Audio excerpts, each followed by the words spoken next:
பிரம்ம முகூர்த்த பூஜையை 48 நாட்கள் நல்லபடியாக முடிச்சாச்சு ஃப்ரெண்ட்ஸ். காலையில் 3:30க்கே ஸ்டார்ட் பண்ணியாச்சு.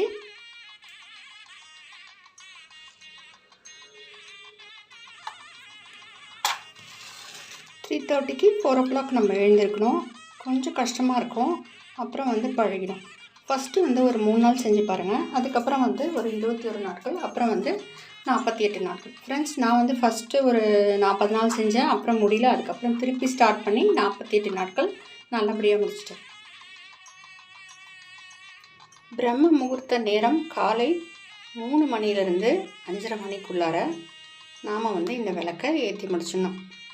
3 மணிலேருந்து 5:30 மணி வரைக்கும் உஷத் காலம்னு சொல்லுவாங்க. அதாவது உஷத் என்ற தேவதை கண் விழிக்கும் நேரம்.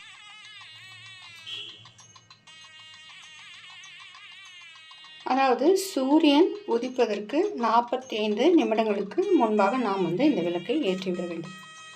ஃப்ரெண்ட்ஸ், வெற்றியாளர்கள்லாம் காலையில் 4 மணிக்கு எழுந்திருப்பாங்க.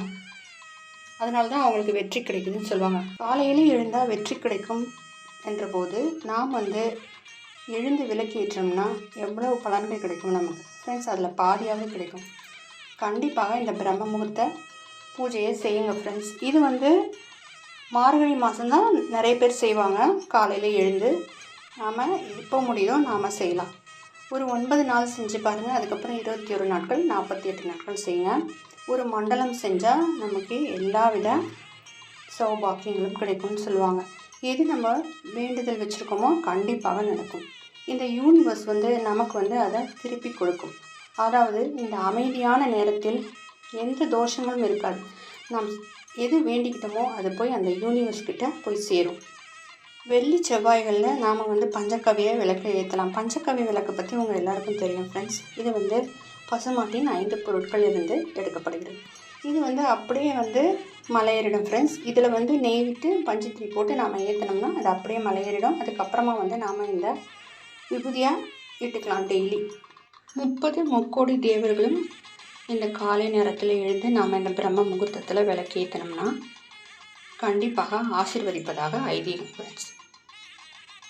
நம்ம காலையில் எழுந்தோம்னா ஒரு பாசிட்டிவ் வைப்ஸ் கிடைக்கும். டெய்லி நமக்கு பழகிட்டோம்னா கண்டிப்பாக அந்த 3 மணிக்கு நமக்கு விழிப்பு வந்துடும் ஃப்ரெண்ட்ஸ். நாம் வாசல் தெளித்து கோலமிட்டு அதுக்கப்புறம் தான் ஃப்ரெண்ட்ஸ் நாம் உள்ளே விளக்கேற்றணும். ஃபஸ்ட்டு நம்ம வாசல் படியில் விளக்கேற்றிட்டு அதுக்கு பிறகு தான் உள்ளே விளக்கேற்றணும். குளித்து முடித்து தான் ஃப்ரெண்ட்ஸ் பூஜையை ஆரம்பிக்கணும். சில பேர் சொல்கிறாங்க, அது தெரியல ஃப்ரெண்ட்ஸ். அதாவது நம்ம மிடில் ஏஜை கடந்துட்டோம்னா குளிக்க வேண்டாம், முகம் கை கால் கழுவிட்டு ஏற்றலாம்னு சொல்கிறாங்க. அது தெரியல ஃப்ரெண்ட்ஸ். குளிச்சுட்டு தான் ஏற்றணும். வெற்றியாளர்கள்லாம் காலையில் எழுந்திருப்பாங்கன்னு சொல்லுவாங்க.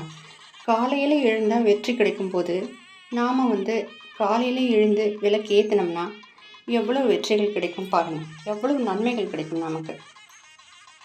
காலையில் எழுந்து விளக்கு ஏற்றினோம்னா நமக்கு எவ்வளோ நன்மைகள் கிடைக்கும் ஃப்ரெண்ட்ஸ். நாம் இந்த அமைதியான நேரத்தில் நாம் என்ன இந்த யூனிவர்ஸ்க்கு திருப்பி கொடுக்குறோமோ அந்த பிரபஞ்சம் நமக்கு அதை திருப்பி கொடுப்பதாக ஐதீகம்.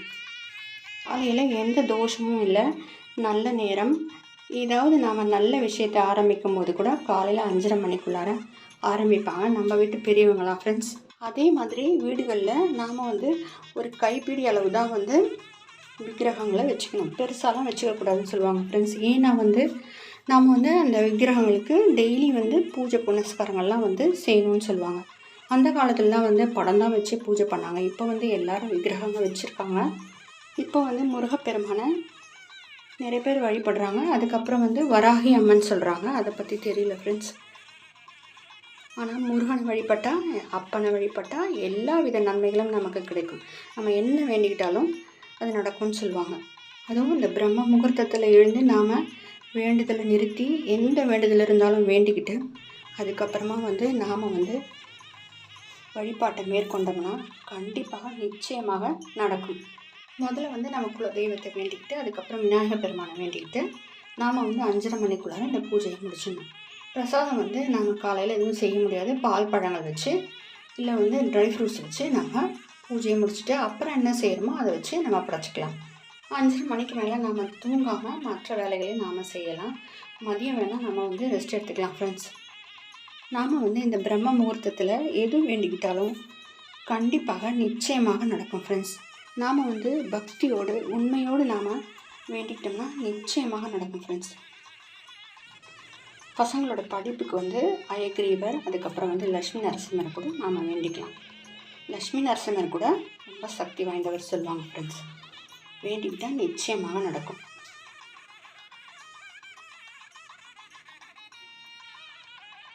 ஃப்ரெண்ட்ஸ், இந்த பூஜையை தூப தீபம் காட்டி முடிச்சிடலாம் ஃப்ரெண்ட்ஸ். இந்த வீடியோ பிடிச்சிருந்தா லைக் பண்ணுங்கள், ஷேர் பண்ணுங்கள், மறக்காமல் சப்ஸ்கிரைப் பண்ணுங்கள் ஃப்ரெண்ட்ஸ். பிடிச்சிருந்தா இந்த வீடியோவை ஷேர் பண்ணுங்கள், கமெண்ட் பண்ணுங்கள் ஃப்ரெண்ட்ஸ்.